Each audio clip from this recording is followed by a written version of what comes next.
কোনোদিন আমার এই শরীরের মধ্যে ছাত্রের খাবার ঢুকে নাই। আমি শুধু ছাত্রকে খাওয়াই। আমি এটা করছি কেন, এর পিছনে যাই একটু। আমার বয়স 10 বছর বা 11 বছর, আমি নুরানিতে পড়ি নাজেরা। আমার একজন উস্তাদ, তখন আমি খুব গরিব মানুষের ছেলে হই, একবেলা দিনের ভিতরে একবেলা না খেয়ে থাকা লাগে প্রায়। এরকম আমরা 8 ভাই বোন, আমার বাবার একার রোজগারে আমাদের সংসার এইভাবে চলে না, একবেলা প্রায় না খেয়ে থাকি। আর আজ থেকে 90 সালে এই আপেল কি সব দোকানে বিক্রি হতো না? ঢাকার থেকে কেউ যদি আসতো, ঠিক না ঠিক, সে আপেল নিয়ে আসতো, কমলা নিয়ে আসতো। আমার একজন হুজুর একটা আপেল দাঁড়িয়ে দাঁড়িয়ে খাচ্ছেন। আমি তখন ছোট মানুষ, আর ছোট মানুষের নেশাই হলো কিভাবে খাবে, ঠিক না ঠিক। আমিও ওই দলের ছিলাম। আমি হুজুরের দিকে তাকায় রয়েছি, আমি একাই। হুজুর পুরো আপেলটা খেয়ে ফেললেন, একবারও বললেন না কাইম তুমি খাও। এটা হলো 1996 সাল। আমার দিমাগ খুব চলে। আমি ওই 96 সালের ওই ঘটনা মনে রাখছি।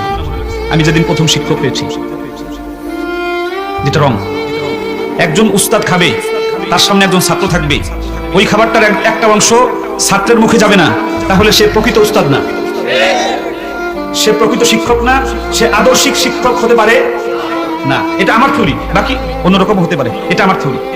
আমি আজকে এখানে এসে জিজ্ঞেস, আমি আজকে এখানে এসে আমার খাবারের সাথে 2 জনকে খাবার খাওয়াইছি। আমি কই আব্বা দাঁড়াও তো, আরে সব সামনে আসো। এই আন্তর্জাতিক মানের একজন হাফেজ। আগামী বছরে আপনারা ইনশাআল্লাহ যদি আমাকে বাঁচায় রাখেন, সুস্থ রাখে, আপনাদের এই কালিহাতির জন্য একটা পুরস্কার পাবেন, বড় পুরস্কার আমি এনে দেবো ইনশাআল্লাহ। বলেন ইনশাআল্লাহ। ও আমার এখানে 1 মাস না 2 মাস গিয়েছে। আমি ওকে আজকে পুরো টাইম খাওয়াই দিছি। আবু খাওয়া শেষ হলে মুখে লাগাও। আমি তোমাকে কি বলছি বলো?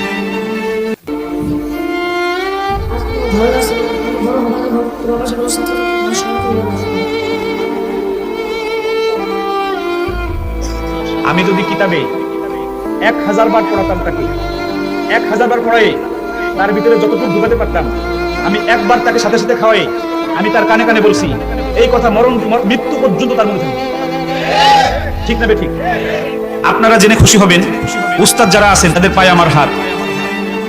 আমি বিগত 2 বছর হয় আমি একা একা কখনো আমি খানা খাই না।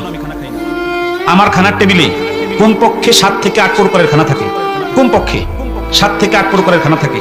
আমি আমার মাদ্রাসায় যে 150 এতিম আছে, এদেরকে আমার টার্গেট করা থাকে, আমি আজকে কারে নেব, আজকে কোন 2 জনকে নেব, কালকে কোন 2 জনকে নেব, পরশুদিন কোন 2 জনকে নেব, আমার টার্গেট করা থাকে এভাবে বিল্ডিং ভিত্তিক। আমি টার্গেট করে করে ওদেরকে আমি এনে আমার সাথে বসাই খাওয়াই।